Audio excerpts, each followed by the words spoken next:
It really is a pleasure to be here this morning, and I know some of you are sitting out there and saying, what is this guy doing up here? Why is he speaking to us?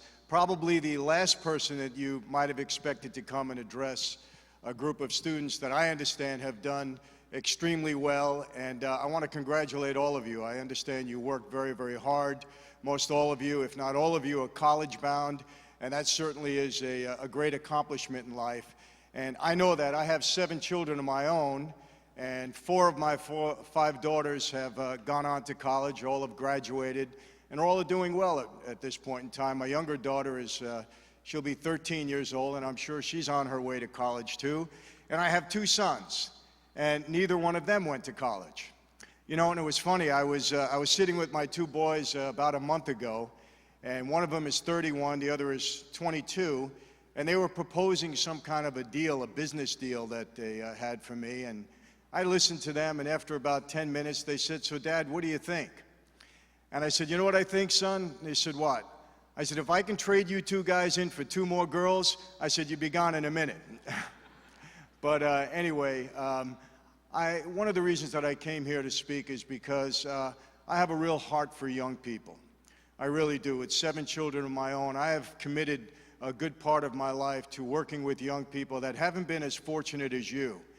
And this video was originally produced to speak with, to introduce me to a lot of young people. I work with a lot of these gangbangers, a lot of underprivileged kids, a lot of kids that made wrong decisions in their life that weren't as fortunate as you, didn't have parents behind them that were pushing them to go to school, to get an education, to stay on track.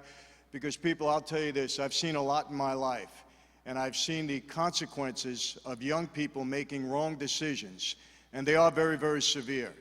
And I'm here this morning to encourage you, because I was one of those young men that was college-bound, actually entered college, and then because circumstances in my life changed, I left college and got into the life that you saw there.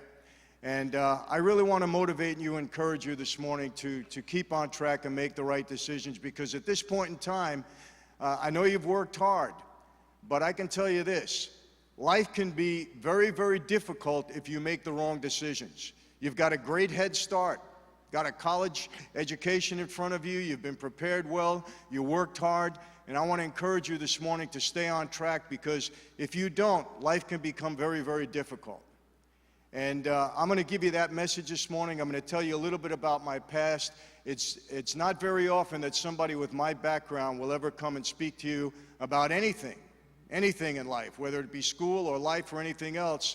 So in that regard, I'm pretty unique, because there's not too many people that have been as fortunate, as blessed as I am to come here and speak to you. So I hope you understand. I'm going to talk to you for about a half an hour.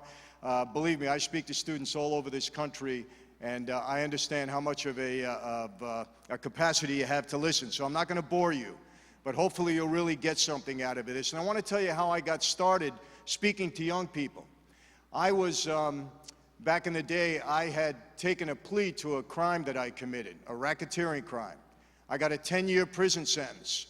I went off to do that sentence, and I was in prison for almost 8 years. The last 3 years of my sentence, they kept me in lockdown, and I was in the hole, they call it. And a hole is an isolation cell where you're in a 6x8 cell, 24 hours a day, 7 days a week. And I spent 29 months and 7 days in that cell. And every day I was writing the warden. I wanted to try to get out of the cell. And the reason they had me in there, because I made some decisions in my life, and they said my life was in danger, and they couldn't put me out on the prison yard. But I wanted to be out on the yard. And after 29 months, the warden finally answered one of my letters. He sent a guard, an officer, to my cell and took me out of the cell and said, "Michael, the warden wants to see you."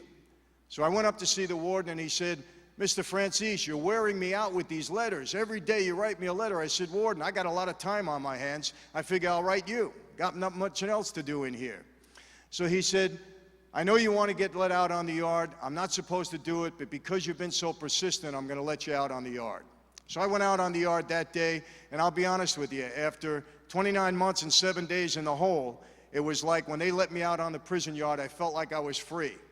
I started walking the track. I had lost 20 pounds when I was in the hole, and I had a Sony Walkman. I was listening to music. I felt like the most blessed person in the world. It's amazing, okay, when things are taken away from you, how little things mean so much. Just the fresh air, listening to music, it was great. And I started walking around the track. And after I got about maybe 1 mile, I heard over the loudspeaker, Michael Franzese report back to the warden's office. Now that wasn't good news. I figured he changed his mind, he was going to lock me down again. And so I went to the warden's office, and I was prepared to fight my way back to stay out on the yard.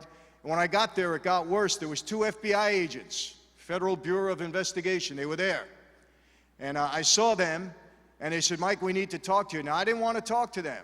And I'll tell you why a little bit later on. I said, fellas, please leave me alone. I got 6 months to go on my sentence. I want to leave here, finish my time. I don't want to talk to you guys. They said, sit down. We have something to talk to you about. And they said to me, Major League Baseball, the NBA, the NFL, and the NHL, National Hockey League, they're producing a video all about gambling. And they said, you know, we have a tremendous problem with our players. They gamble a lot, and I'll get into that a little bit too. And I had a major gambling operation when I worked on the street. And they said, Mike, you claim you turned your life around. You're not that person anymore. Well, we're going to give you an opportunity to prove it. We want you to participate in making this video. Now, I didn't want to do that. I never made a video before in my life. I just wanted to finish my jail time and go home to my wife and children. But they said, Michael, if you agree to do this, we're going to take you out of prison for 3 days. We're going to film this in a hotel. We have a hotel suite for you. They said you can have a real bed, real pillows. You can order room service. Go downstairs, take a dip in the pool. They said, Mike, who's better than you? I said, I'll tell you what. If you can get my wife in that room with me for 3 days, I'll make a video on anything that you want. I wanted to see my wife, right? Being locked up for 3 days, but it's okay. She was my wife. It's all right. But they said, we'll try. As it turns out, we had an earthquake that week in California. I was up in Lompoc Federal Prison, a little bit up north. So they couldn't take me out of the prison. But NBA Productions came into the prison, and they filmed my portion of the video in the prison. They spent a lot of money on it, about $250,000, and it was very well produced, and it was all about athletes getting in trouble with gambling and the company that they keep, the wrong people, so on and so forth. And I told them why they shouldn't do that. Well, 6 months later, I got out of prison, and Major League Baseball and the NBA came to me directly, and they said, Michael, this video is really having an impact on our players. Would you do us a favor and take this a step further and come speak to our athletes directly? And I had never done that before. I never spoke to anybody really about anything in that regard. But I agreed to do that. And in 1996, I went to every Major League Baseball team, all 30 teams at that time, and spoke to them during spring training. From that point on, I started working with the NBA and the NFL and the NHL, and I've been doing that for 16 years now. I speak with them all the time throughout the year. And in 1998, why this is going to apply to you, the NCAA, which is the organization that runs collegiate sports, came to me and said, Michael, we have a lot of trouble with our young people. He said they're gambling in sports. They're getting themselves in trouble because they're keeping the wrong company. There's a little bit too much drugs on the campus. Some of our young women are doing the wrong thing with the guys. We need you to come and help them out and speak to them. And so in 1998, I started speaking to young kids at the college level, and since then I've spoken at over 400 universities and thousands of young people that are going to be your contemporaries, your peers in the next year or so. And I give them the same message every time. It's very easily to get distracted in this world, young people. You haven't really seen anything yet. But when you get out into the world, it's easy to get distracted, and this education that you're getting can be put to waste if you make the wrong decisions. So I'm here to encourage you to stay on track, to let you understand that even if you do make mistakes in life like I did, if you get your head right, you get your heart right, you can get back on track and go and accomplish the things that you want to accomplish. And I'll tell you this, I go into high schools quite a bit. And when I get into high school, quite often I'll see a big sign on the wall. And it says, you can be anything that you want to be, just follow your dreams. And I want to tell you this, that's not a true statement. Do you know why? If I could have been anything that I wanted to be, I'd be playing center field for the New York Yankees. Mickey Mantle was my idol. That's all I wanted to do was play baseball. But I had one problem. I was pretty good, but I wasn't good enough to play for the Yankees. Sometimes you can't do what you want to do in your dreams. However, I will tell you this. Never in my life did I expect to be up here and to be speaking to young people. I was in a whole different direction in my life. But once I got myself on track, I found out that my dreams have been fulfilled in a way that I never imagined, because I'm able to get up here and try to encourage people like you.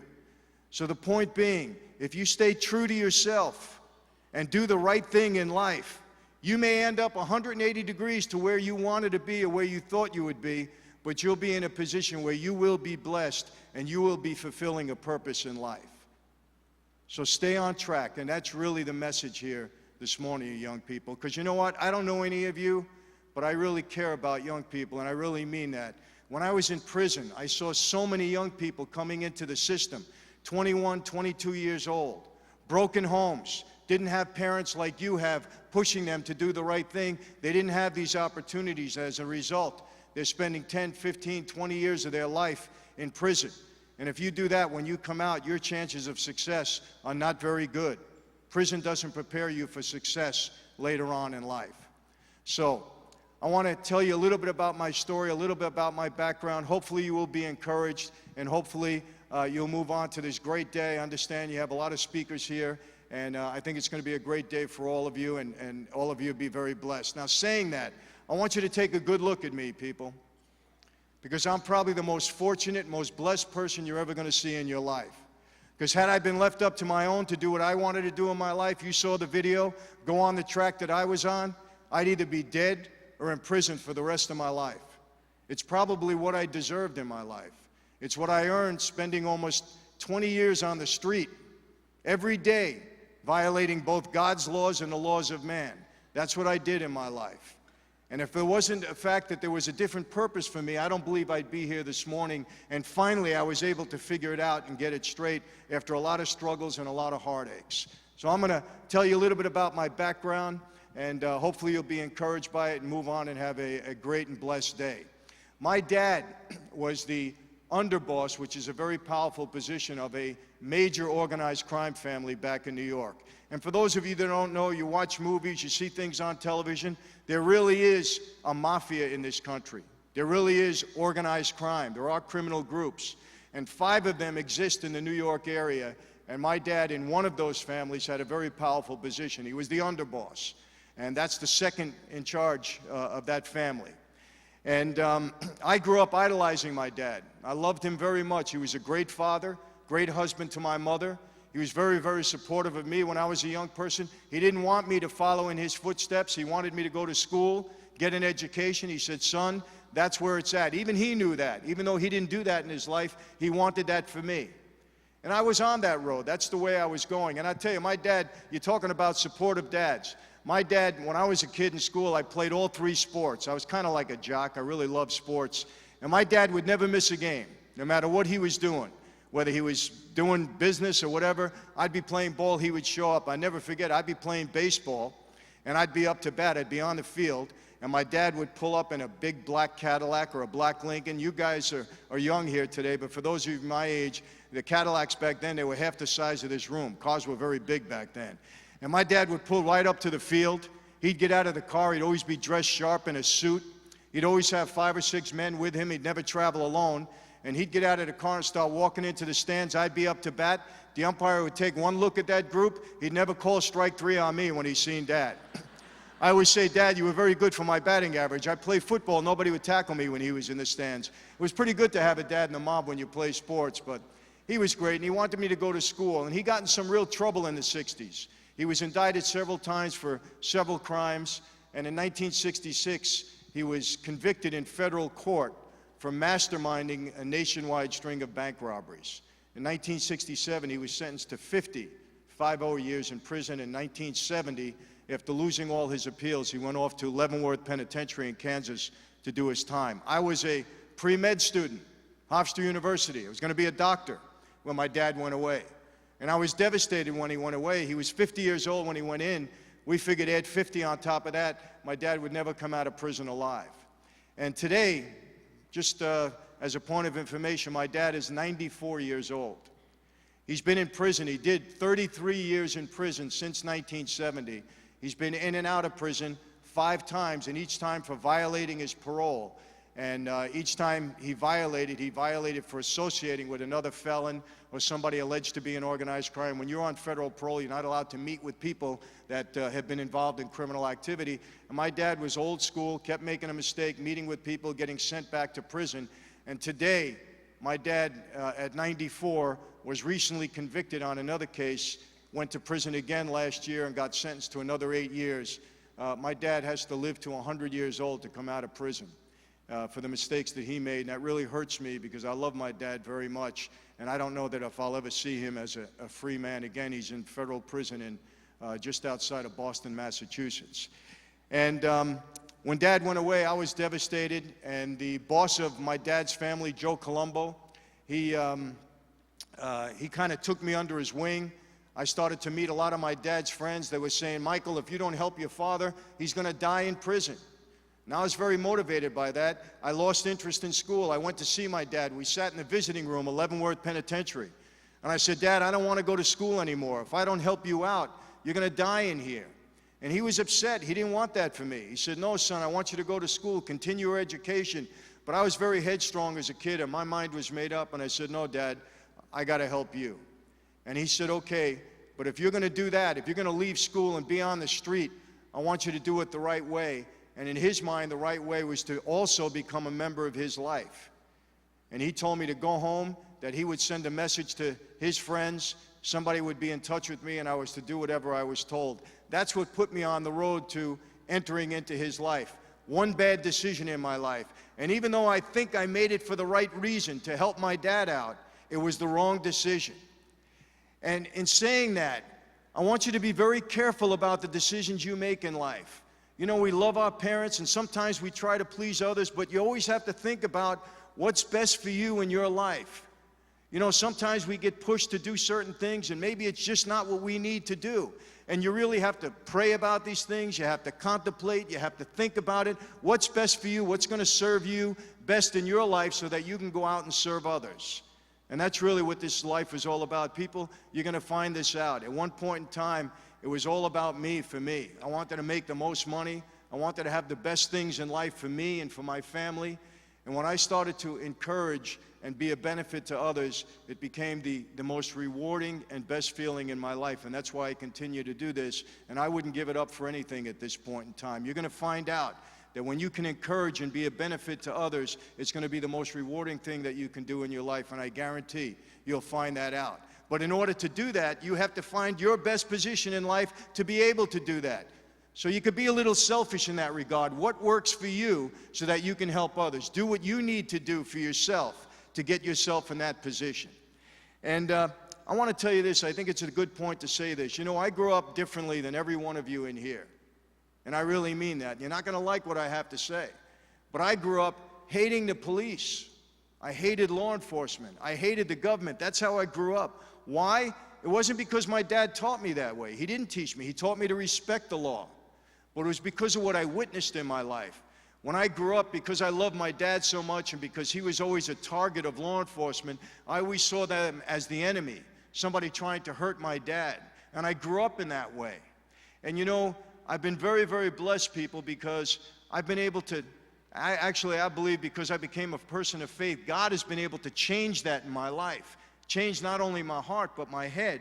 And I will tell you this, today some of my best friends are in law enforcement. As a matter of fact, the reason I'm here is because a fellow by the name of Tony Lee, who was a lieutenant in the Beverly Hills Police Department, a very dear friend of mine, he suggested that I come and speak to you, and I've done a lot of work with him. And I have friends in law enforcement all across this country, and I want to tell you young people this. Hopefully you've never experienced this and you won't, but I want to tell you this. You can't get away with criminal conduct in this country anymore. A little bit of alcohol, a little bit of drugs, a little bit of this. If you go that way in your life, you are going to fail and you are going to go down.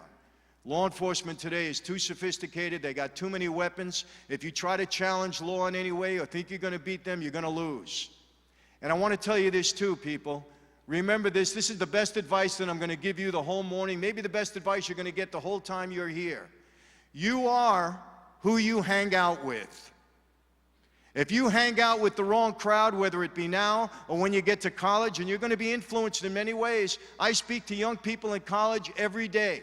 I get more emails from students than you can imagine, probably than there are people sitting in this room. I have a lot of communication with them. For some reason, they relate to me, and they'll give me confidence and tell me some of the struggles that they're having. You are going to face a lot of struggles in college. You are going to be who you hang out with. And I don't care if you have the best mind in this room, if you have the best family, if you live on the greatest street, and if you got the best parents. If you hang out with the wrong crowd, if you select the wrong people, you're going to be known as the wrong kind of person. You must, in life, surround yourself with good people. People that not only care about you, but that care about the good things in life and want to lead you in the right direction. And I can tell you this too, become a leader. Don't be a follower. You know, lead people also in the right direction. That's the best advice that I can give you all morning up here. You are who you hang with, people. Remember that. When you get into school, remember that phrase. I even have it up on my website. You are who you hang with. So from this point on, I know you've been around good people, people that are motivated like you. Make sure you continue that throughout your life, because you'll be surprised how one person can lead you in the wrong way and give you some severe consequences as a result. And so when I met this fella, he took me to see some of my dad's friends. And to make a long story short, I don't think it's necessary to go into that. I was proposed into this criminal organization. What that means is my dad suggested that I become a member. And I actually had to sit with the boss.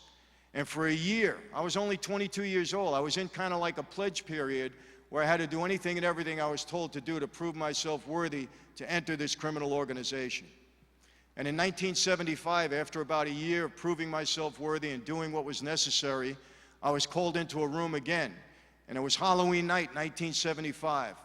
Just happened to be Halloween night when myself and 5 other gentlemen were called into a room. And that night we all took an oath and became members of the Colombo organized crime family. And people, I'll be honest with you, it was an oath that I took very seriously back then. I take it seriously today, even though I don't consider myself a member of that life anymore. When you come into the life, you don't sign a contract. You can't say I'm done. With everything I know about that life and the 20 years I spent there is in my mind and my heart, and I don't easily forget it. And they say when you leave that life, and if you don't know anything about it, Google it, look into it, you'll see a little bit more after I leave. They say when you leave that life, you either leave in a coffin when you're dead, or you join the government and enter a witness protection program and start to help and cooperate against your former associates. Obviously, I've done neither at this point in time. And it was a very solemn ceremony. It was meant to be very imposing. It was a dimly lit room. It was late at night. The 6 of us walked into that room individually. The boss was seated at the head of like a horseshoe configuration. The underboss, consigliere, was to his left and right, and all the captains were alongside of them. And I walked down the aisle. I stood in front of the boss and held out my hand. He took a knife, cut my fingers. Some blood dropped on the floor. This is a blood oath. I cupped my hands. He took a picture of a saint. It was a Catholic altar card. And he put it in my hands and lit it aflame. It didn't hurt. It burnt quickly. It was merely symbolic. And he said something to me that night that I don't ever recall hearing in my life before. I grew up as a Catholic, went to Catholic school from kindergarten right through high school. But for me, Catholicism was like a subject in school. I wasn't really into my faith or religion at this point in my life. And he said, tonight, Michael Franzese, you are being born again into a new life, into La Cosa Nostra, which is the term that we use here for the mafia in the United States. He said, and if you violate this life, if you betray any of your brothers, then you will die and burn in hell like the saint is burning in your hands. And he said, do you accept this? And I said, yes, I do. And that's how it started for me. The other 5 gentlemen all went into the room. They all took the oath. And when you come into the life, you come in as a soldier. I was 23, 24 years old. I was motivated to do 2 things. I wanted to get my dad out of prison, and I told you about that. And I wanted to make money. My dad says in this life, you make money, it translates to power, not unlike the real world. And I was very fortunate. You saw that video. I was fortunate in that I knew how to use that life to benefit me in business. I had a head for business. I was very motivated. I wanted to make money. I worked 18 hours a day. I don't think anybody worked as hard as me, or harder than me, I should say. I worked as hard as anybody when I was a young person, the wrong direction, but I worked. And I went on to make a lot of money. And in 1980, the boss of my family, who's now doing life in prison, came to me and said, Michael, you're doing a great job. I'm going to elevate your position. I'm going to make you a captain in the family. And that's a very powerful position in that life. I was probably the youngest person to ever be made a captain in that life. And from 1980 until about 1993, when I consider myself removed from that life, I operated in that capacity. And I want to tell you where I was in 1984 when I think a change started to really occur in my life. And, you know, I'll be honest with you, they were preparing me to take over that family. That's where I was headed in that life, and that's where I wanted to be. You know, that's what I thought my life was going to be. I wanted to be the best possible mob guy that I could be because I wanted to please my dad and I wanted to succeed. I was always very motivated in my life. I was a hard worker even as a young person. Started out young with a newspaper route, worked like crazy. I was always very fortunate in that I was always very, very motivated until today. A little bit less today. You slow down when you get older a little bit, but fortunately. But always very, very motivated and served me well in a lot of ways. And I hope that many of you are motivated because people, no matter how gifted you are, things don't come easy in life. You still got to work hard. Nothing replaces hard work. Remember that. You know, no handouts, nothing comes easy in life. Hard work is where it's at. And 1984, something happened. It was kind of a change in my life. I had become a major target of law enforcement. I was indicted several times, charged with criminal activity. I went to trial 5 times. I was acquitted 5 times, meaning that I was not convicted.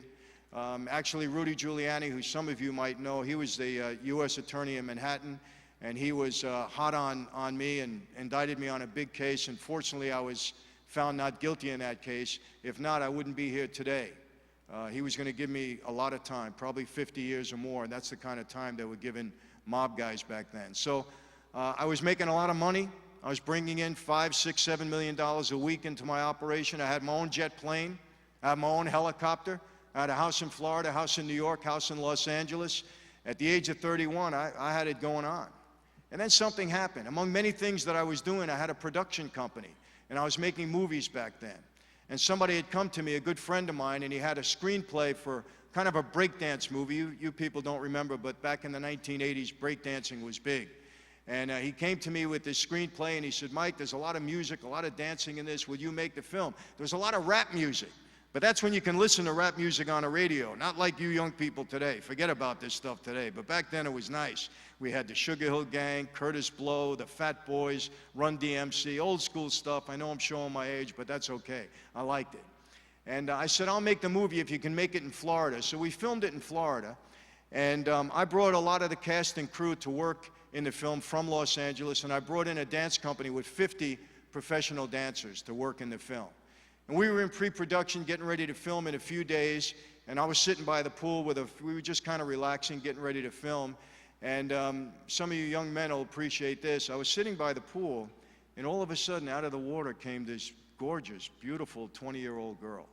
And I'll be honest with you, I saw her, it's like everything went in slow motion. It was like a Pepsi commercial for me when I saw her get out of the water, right? And I was really blown away. I said, wow, who is this girl? And she looked like a dancer to me. She had kind of a dancer's body, and the choreographer was sitting next to me, and I said, Jeff, is this one of your dancers? He said, yeah. I said, well, what's her name? He said, her name is Camille. I said, well, bring her over. I want to meet her. I figured, you know, no problem. She want to meet me. I'm her producer. So I introduced myself to her, and I said, Camille, I'm your producer. I said, I want to get to know you a little better. Let me take you to lunch. So she says, okay. She's very sweet, very polite, beautiful face, great smile. So we plan a time and a place, and I have a great restaurant set up on top of one of the hotels in Miami, and I figure I'm going to sweep her off her feet, right? No problem.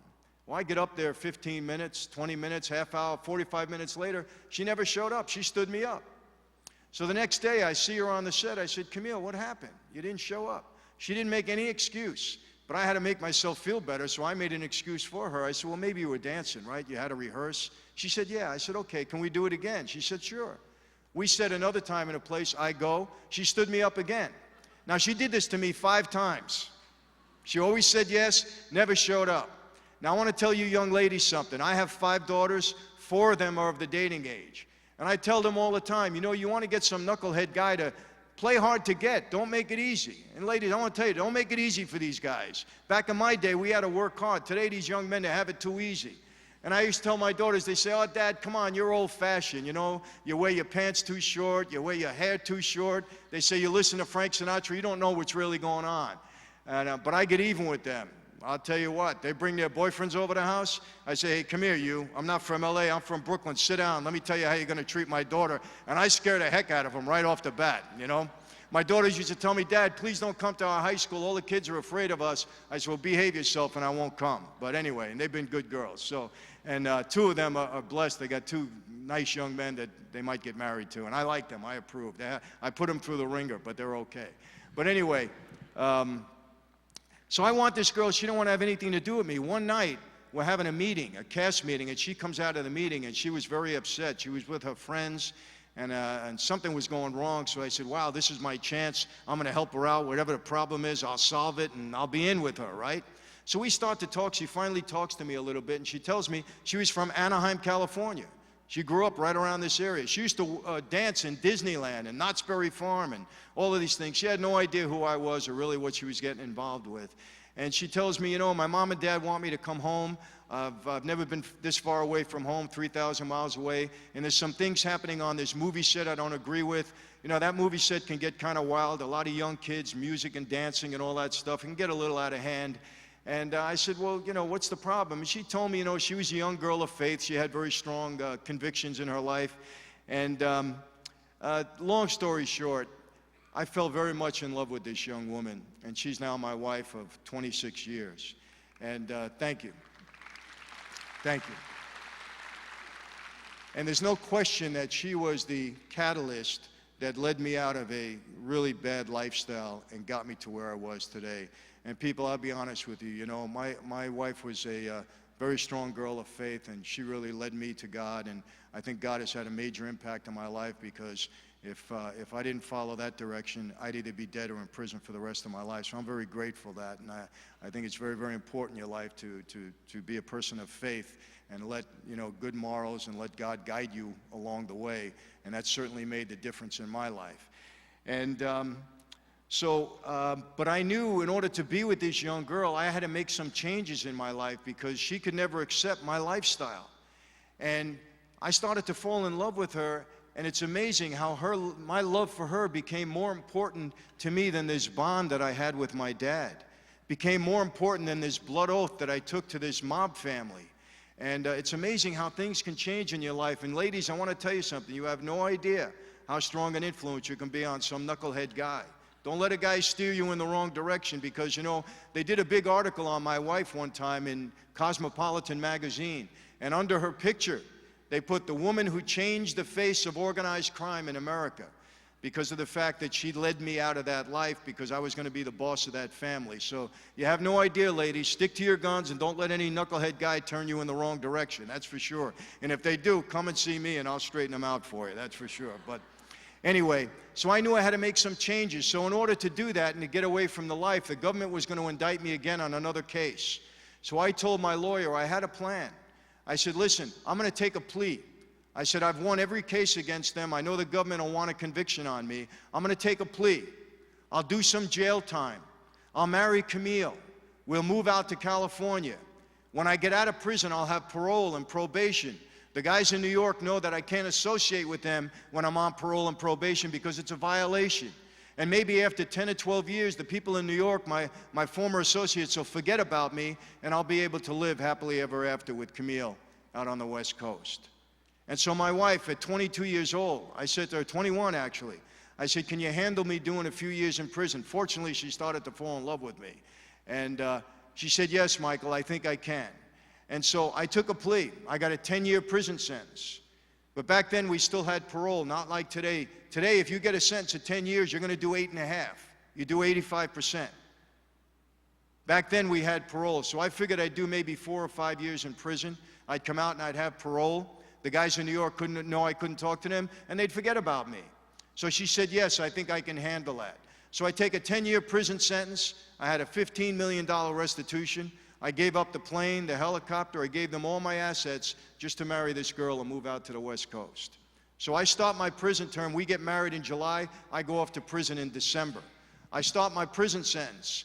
And to make a long story short, while I was there, I had to make a decision. I was put in a position to make a decision in my life whether or not to renounce my life or not.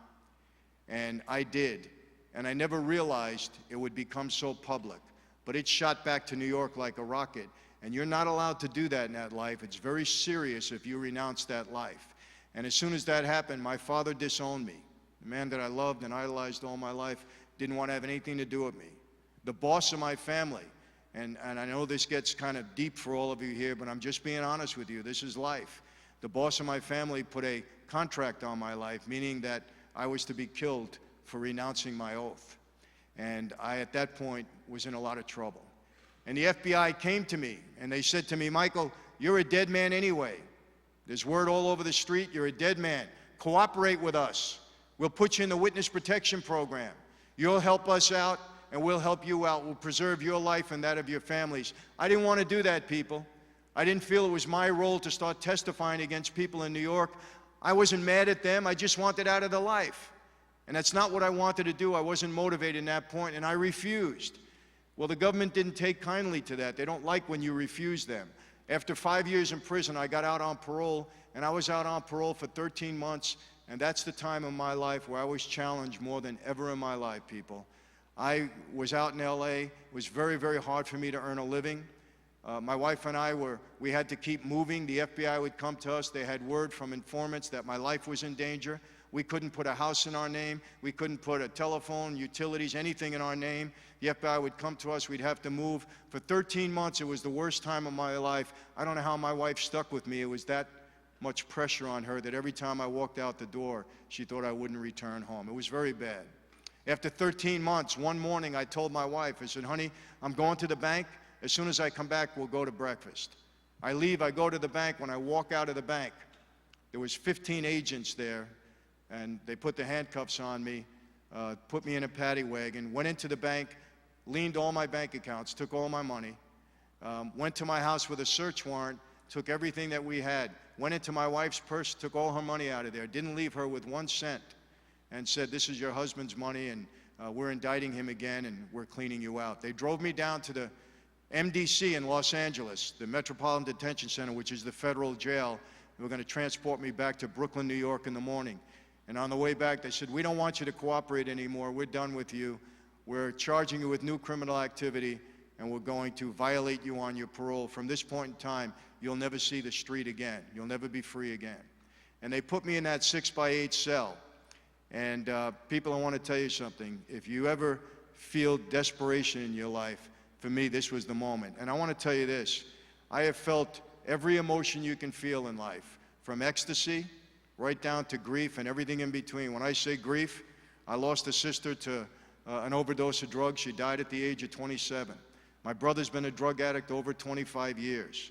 My mother and father have a horrible relationship right now, even though they're elderly, because my mom blames my dad for so many things that went wrong in her life. I've seen just about everything you could see, people, because I've led a full life. And that's good and that's not good, because you go through a lot. I've had a lot of both, but I still consider myself very blessed.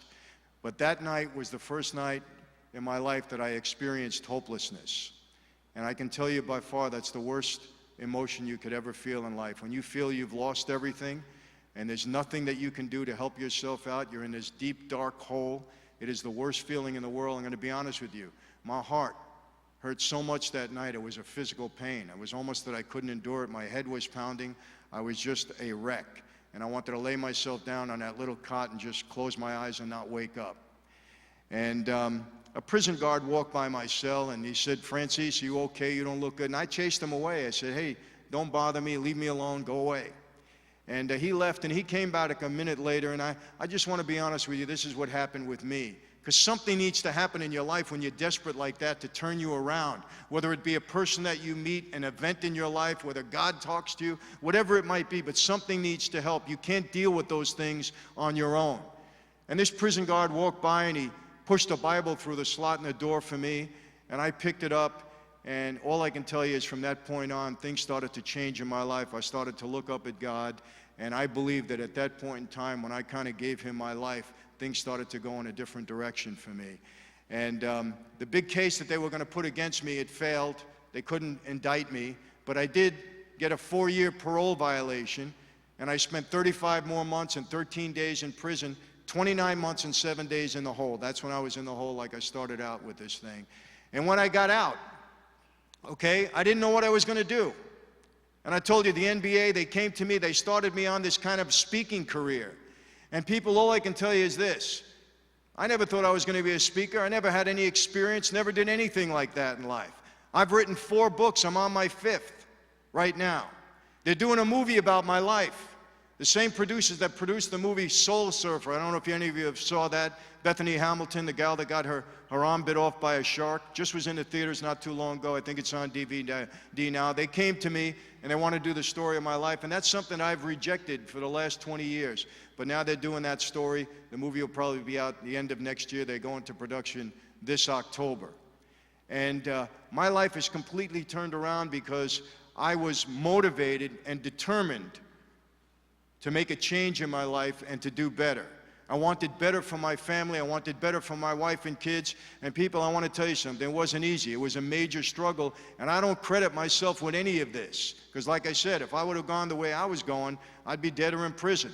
But I had a great wife who helped me. I had great people around me that surrounded me and wanted to see me succeed and help me go in that right direction. And that's what all of you have. Up till this point in your life, you've had people around you that are helping you, that want you to succeed. But you know what? You can only get so much help. The rest is up to you. How motivated are you? How badly do you want to do well in your life? Because you are going to have struggles. I guarantee you, when you get into college, you're going to be faced with a gambling issue. A lot of kids in college are playing poker. You will be surprised how many young people in college are addicted already to gambling. Addicted to gambling. You think it's a harmless activity. Let me tell you something. You don't know what you're capable or not capable of doing yet in your life. You're too young. You don't know if you have an addictive, compulsive personality. But if you do, and you challenge yourself, you may very well fail. What do I mean by that? If you have that kind of personality, it could be drugs, it could be alcohol, it could be pornography, it could be gambling. Pick your poison. And that's something you may have to deal with, I guarantee it, because like I said, I get hundreds of emails a year from kids your age that are struggling with these things. And I'm here to tell you, stay away from it. Gambling, it's not a harmless game. I've seen so many young people start out with poker and get on to bad things. I want to tell you a story, and I think it's important for me to tell you this. A young Asian boy, University of Wisconsin, about 4 years ago, was charged with murdering 3 people. Murdering 3 people. 20-year-old kid in college? Yes. After it happened, he ran away, went to New York. The authorities caught up with him in New York, and they questioned him. What happened? Turns out he had a gambling problem. A gambling problem. Killed 3 people. They said to him, how did this start? You know what he said? He said, I never gambled a day in my life until I went to college and started to play penny poker for pennies with my roommates. They didn't have a lot of money. I wanted to gamble more. I had some money. I met a young man, and he said to me, I'll teach you how to gamble online, on the internet. We'll gamble on sports. Great. It turns out that in a 2-month period of time, this young 19-year-old gambled away $70,000. Money that his parents put in his account, money for his tuition, money to live, $70,000. When he did that, he was so upset that he went into the room at night of this young man that led him to the internet and shot him. And there were 2 people in the room with him, his roommates. Never even seen them before in his life. He shot the both of them too. Killed all 3. Ran away. They locked him up. He was facing trial. I went on the Jim Rome show, big radio, sports radio announcer. And I talked about this. That night, when I got home, I got an email from somebody in Wisconsin. He said, Mike, we heard you on the radio today. That story got a little worse. That young man was scheduled to go on trial the following morning. He hung himself in his jail cell that night. 4 deaths started with penny poker. Not finished yet, gets worse. The brother of one of the young men, the innocent men, that was shot that night was so distraught over losing his brother that he killed himself. 5 deaths started with penny poker. Why am I saying this?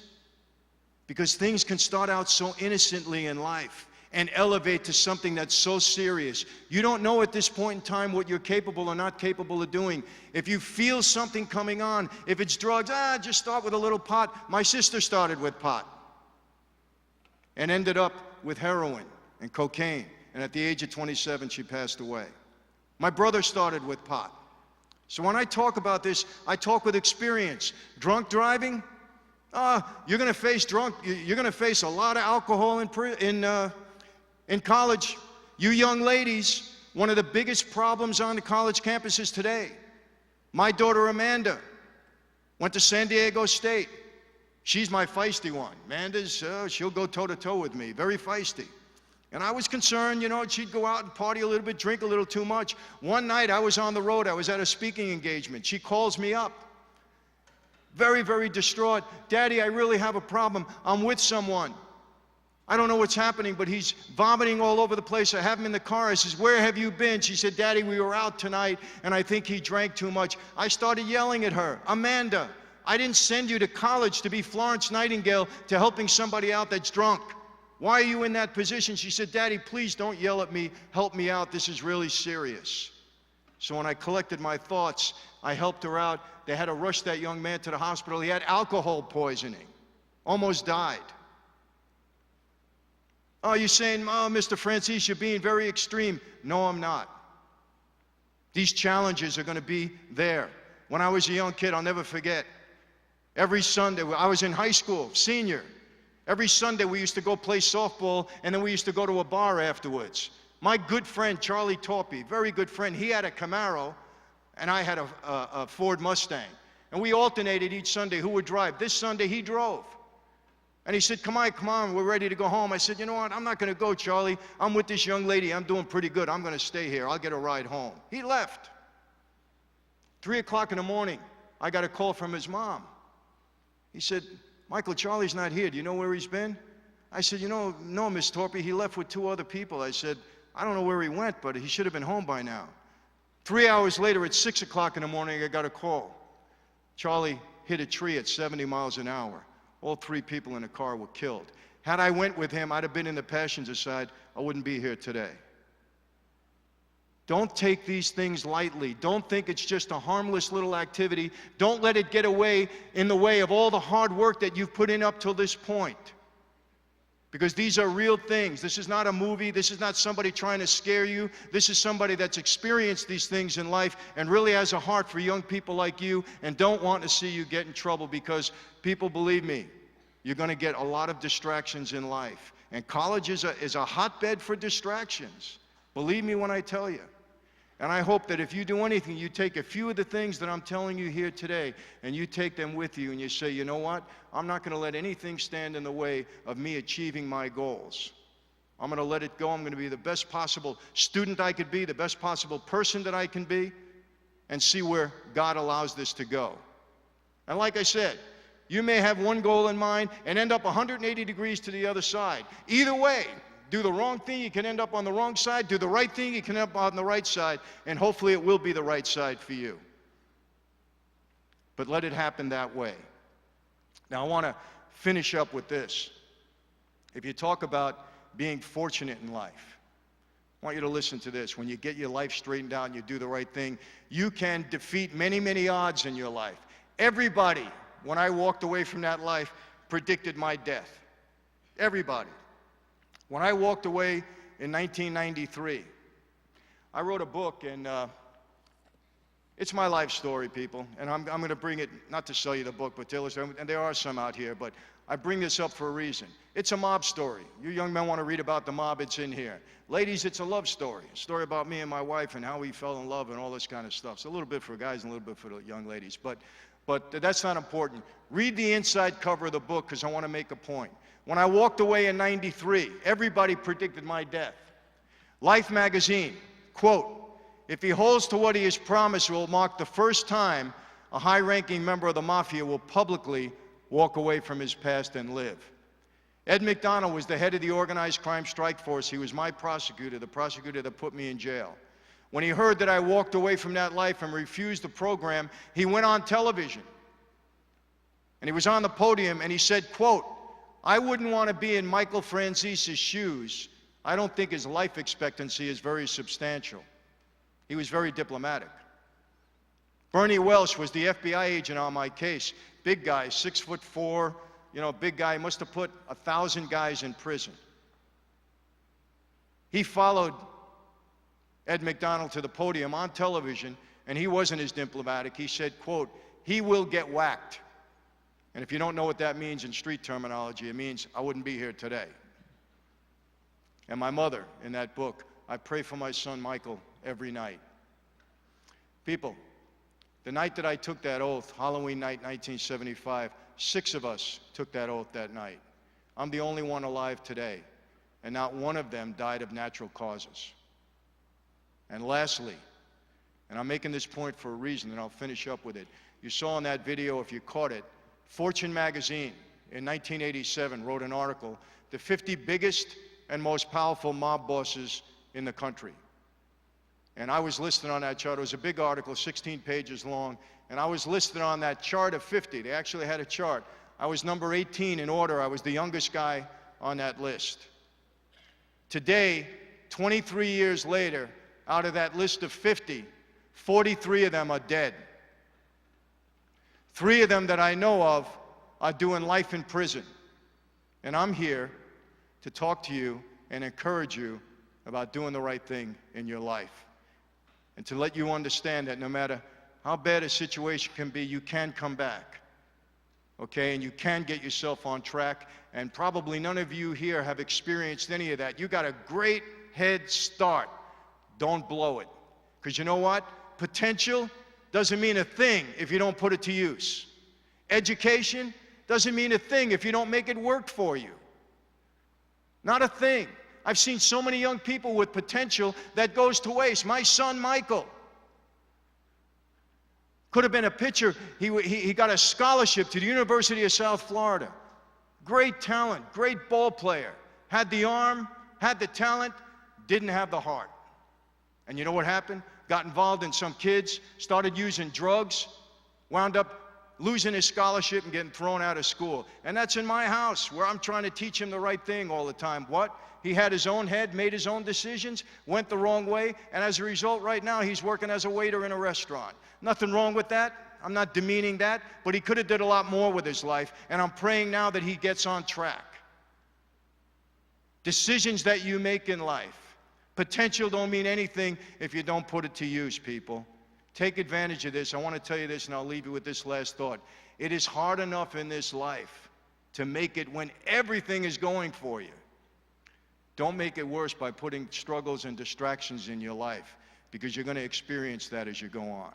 And all I can say is this: God bless you all. It was really a pleasure and a privilege to be here. And I'm going to keep all of you in prayer and hope that 10 years from now, maybe you'll be speaking to me somewhere. But anyway, thank you very much. God bless you all. Thank you.